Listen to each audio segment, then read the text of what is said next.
കണ്ണേറിനെ പേടിക്കുന്ന ആൾക്കാരുണ്ട്. കണ്ണേറിനെ പേടിക്കേണ്ടത് അള്ളാഹുവിനെയാണ്. കണ്ണേറിനെ പ്രതിരോധം ചെയ്യണം. അൽ ഐനു ഹഖ്ഖുൻ, കണ്ണേറ് സത്യമാണ്, ഉറപ്പാ, അത് സത്യമാണ്. സിഹർ ഹഖാണ്, അത് സത്യമാണ്. പക്ഷേ സിഹറിനെങ്ങനെ പേടിച്ചെടുക്കുക, കണ്ണേറിനെ പേടിച്ച് ഇങ്ങനെ ജീവിക്കുക?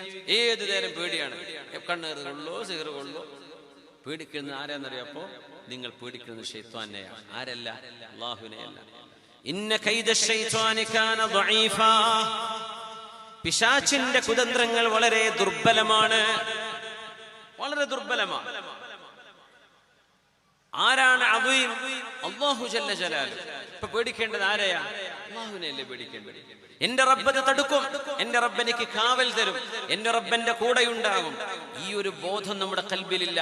പേടിക്കുന്നതിന്റെ 90% പേടി ശൈത്താന്മാരെയും 10% അല്ലാഹു കൊടുക്കണുള്ളൂ. അപ്പൊ പിന്നെ അൽ ബഖറ ദിവസം 10 ഓതിയാൽ എന്ത് ചെയ്യില്ല?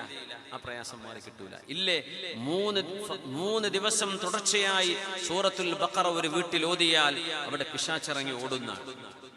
പക്ഷെ 30 ദിവസമായിട്ട് ഓതാൻ തുടങ്ങിയിട്ട് ഇതുവരെ എൻ്റെ അസുഖം മാറിയിട്ടില്ല. എന്തേ കാരണം എന്നറിയോ? നിങ്ങൾ അപ്പോഴൊക്കെ പേടിക്കുക, റബ്ബേ സിഹർ അത് ആര് ചെയ്തിട്ടുണ്ടോ എന്നറിയില്ല, ആരാ ഇനി ചെയ്യുമോ എന്നറിയില്ല, അപ്പൊ എനിക്ക് ഇനി എന്താ സംഭവിക്കാൻ പോകുമെന്നറിയില്ല.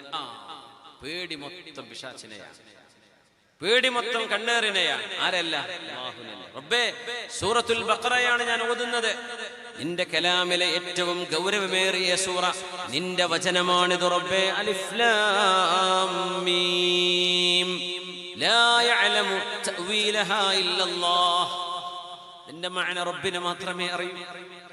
ദാലികൽ കിതാബു ലാ റൈബ ഫീ, തുടങ്ങാ അതിന്റെ അവസാന ഭാഗം ആയത്താൻ. രാത്രിയിൽ ആരെങ്കിലും ആമന റസൂൽ ഓതിയാൽ കഫതാ, ഒരു മനുഷ്യന്റെ രാത്രിയിലെ എല്ലാ പ്രശ്നങ്ങളും പരിഹരിക്കാൻ ആമന റസൂൽ എന്ന 2 ആയത്ത് മതി എന്ന് മഹാനായ റസൂലുള്ളാഹി സ്വല്ലല്ലാഹു അലൈഹി വസല്ലം. പക്ഷെ പേടി അല്ലാഹുവിനെയാണ്. പടച്ചതമ്പുരാനിന്റെ കൂടെയുണ്ട്, അല്ലാഹു എന്റെ കൂടെയുണ്ട്, എന്റെ റബ്ബന്റെ കൂടെയുണ്ട് എന്ന ബോധം ഉണ്ടെങ്കിലല്ലേ അതുകൊണ്ട് കാര്യമുള്ളൂ. അതാണ് താക്കോൽ. ഈ താക്കോൽ ഇല്ലാതെ കുറെ ദിക്റിലിട്ട് എന്താ കാര്യം? ഫലം കിട്ടുമോ?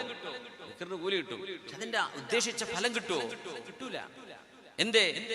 അല്ലാഹുവിനെ നമ്മൾ മനസ്സിലാക്കിയിട്ടില്ല.